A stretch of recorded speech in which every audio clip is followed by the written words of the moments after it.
As usual, in spite of this awful COVID-19 pandemic, many things happened in the fields of interest for Army Recognition Group.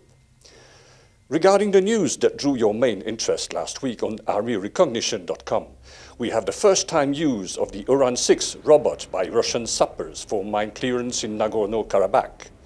Then the Philippine Army has purchased 28 Guarani 6x6 armored personnel carriers, and the Brazilian Navy has bought Unimog U5000 trucks for its Marine Corps. The Uran-6 multifunctional robotic system was used for the first time to clear an 8-hectare area in Nagorno-Karabakh of unexploded ordnance and explosive objects. The operator can control the robot at a distance of up to 800 meters via 4 high-definition video cameras that provide a circular view. During the operation of the Uran-6, ammunition located in the ground has been neutralized as a result of triggering of physical destruction. The engineering units of the Russian Southern Military District conducted mine-clearing tests with Uran-6 robots in remote areas of the Chechen Republic in June 2014. JSC 766 delivered 2 Uran-6 to the engineering units of the South Military District in November 2015. The Eastern Military District also received Uran-6s in 2015. Such UGVs were deployed by the Russian troops for the removal of explosive devices in Palmyra, Syria in April 2016. The system also took part in the mine-clearing operations in Chechnya and Ingushetia in April 2016. The state trials of Russia's improved Uran-9 Unmanned Combat Ground Vehicle, or UCGV, will be completed this year, Ground Forces Commander-in-Chief Army General Oleg Saryukov said. The Uran-9 has been developed and is produced by GSA 766, no part of Kalashnikov concern. The 12-ton UCGV is designed for reconnaissance, fire support and anti-tank missions. Brazil will provide Guarani 6x6 wheeled armored vehicles to the Philippine Army that would like to purchase 28 of these armored personnel carriers for the amount of approximately $47 million. A first batch of 6 vehicles has just been purchased. The VBTP-MR, dubbed Guarani, is a family of 6x6 armored amphibious vehicles developed jointly by Iveco and the Brazilian Army. The Guarani can be fitted with a manned or unmanned turret armed with up to a 30mm automatic cannon. The vehicle is powered by an Iveco Cursor 9 turbocharged diesel engine developing 383 horsepower, with which the vehicle can reach 100 km per hour with a maximum cruising range of 600 km. On the 24th of November, the Brazilian Navy formally purchased 90 Unimog U5000 trucks from Daimler Truck AG. Annual batches of Unimog U5000 4x4 trucks, including troops and material transport vehicles, water and fuel tanks, refrigerators and tippers, will be delivered to its Marine Corps, the Corpo de Fuzileros Navales, from 2021 to 2027. This acquisition follows another contract recently signed between the Brazilian Navy and the US government to obtain 12 Oshkosh JLTVs to be delivered from 2022. Both acquisition contracts also provide for the establishment of maintenance structures with spare parts, equipment, tools, and necessary courses. The acquisition of these new vehicles take place within the scope Proadsumus, the sub-program of means of Marines that is part of the Strategic Navy Program, construction of the naval power nucleus. Regarding the news that drew your main interest last week on NavyRecognition.com, we have Italy has requested the purchase of 4 Type U212 NFS submarines. The Royal Navy plans to deploy next year an aircraft carrier strike group near Japan with HMS Queen Elizabeth, and General Dynamics will modernize the USS Comstock dock landing ship. The Italian Ministry of Defense has requested the purchase of 4 submarines type U212 NFS for near future submarine and related logistic support via the Organization for Joint Armament Cooperation, the OCCAR. The new Italian submarines could be built by the Italian company Fincantieri under license from ThyssenKrupp Marine System. The German Type 212 class, or U212, also known as the Italian Todaro class, is a diesel-electric submarine developed by the German company Howaldtswerke Deutsche Werft from the German and Italian navies. Currently, 4 Type 212 submarines are in service with the Italian Navy and 6 with the German Navy. The Type U212 NFS is a development of the Type 212A. The submarine is equipped with fuel cell air-independent power with lithium-ion batteries of Italian production, which makes them among the most stealthy submarines. The Royal Navy plans to deploy early next year an aircraft carrier strike group, including the aircraft carrier Queen Elizabeth, to waters near Japan. During this deployment, the strike group will conduct joint exercises with the US Navy and Japan's self-defense forces in areas including Nansei Island chain in southwestern Japan.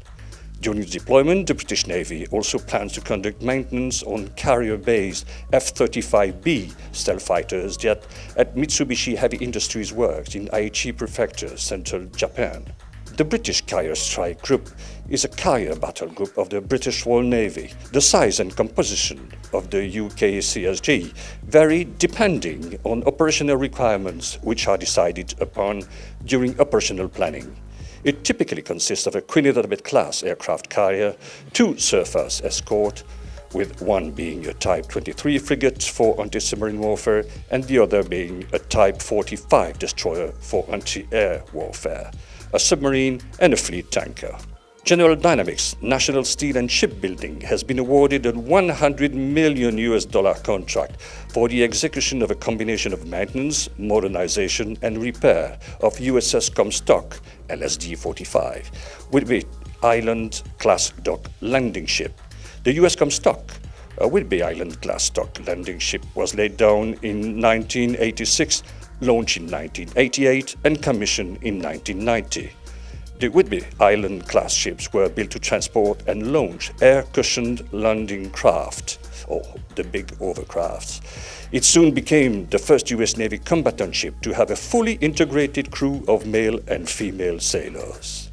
Among the news that drew your main interest last week on airrecognition.com, you obviously preferred these. Russia has started the production of engines for the upgraded Tupolev Tu-160M strategic bomber. Rheinmetall takes over the maintenance of the German CH-53G helicopters at Diepholz Air Base, and Russian helicopters claims that Ukrainian enterprises illegitimately overhaul Afghan Mi-17 helicopters. The Russian long-range aviation is acquiring new combat capabilities. Engine development is one of the guidelines. The production of new engines for upgraded strategic Tu-160M bombers has begun. In November 2020, the aircraft with the new serial engines made its maiden flight from the airfield of Kazan aircraft plant. NK-32-02 engines will increase the Tupolev Tu-160 range by 1,000 kilometers. The absence of the engines impeded the ambitious plans to resume Tu-160 production, which was stopped in 1994. The new NK-32-02 retains the compact size of its predecessor, but decreases fuel consumption by 10%. Compressor and turbine blades are made of modern heat-resistant materials. The engine thrust is over 25 tons. The range of the Tu-160M increases by 1,000 kilometers depending on the operational regime. The new engine has a new cooling system. Rheinmetall has won an order from the German Armed Forces, the Bundeswehr, to inspect, maintain and repair its Sikorsky CH-53G heavy transport helicopters. Starting in March 2021, the Düsseldorf-based group will be operating 2 maintenance and repair bases belonging to the German Air Force's 64th Helicopter Squadron at Diepholz in Lower Saxony. Worth a figure in the lower 2-digit million euro range, the contract with Rheinmetall Aviation Services runs for 5 years with an option for 1-year extension. In Diepholz, the 64th Helicopter Squadron is responsible for larger maintenance operations in a separate remote squadron, with a total of 5 Bundeswehr-owned maintenance and repair bases for the CH-53G, a helicopter that has been operated by the Bundeswehr since 1972. Russian helicopters holding said it considered it necessary to warn that Ukrainian aircraft repair enterprises are carrying out illegitimate overhaul of Afghan Air Force Mi-17 helicopters and thereby endanger the lives of the American and Afghan soldiers operating the rotorcraft. Russian helicopters holding indeed said that, according to the received information about the arrival of two Mi-17V-5 helicopters of the Afghan Air Force at the Ukrainian aircraft repair enterprises Motorzysh Zaporozhye and Aviakon Konotop, for an illegitimate overhaul, Russian helicopters holding disclaims all responsibility for further safe operation of the mentioned helicopters and has every reason to deny services related to their maintenance. The overhaul of these helicopters will be carried out at the enterprises that have not mastered the overhaul of this type of helicopter in the prescribed manner, as no actual repair and design documentation for the Mi-17V-5 military transport helicopter, spare parts or repair sets were delivered to these aircraft repair companies.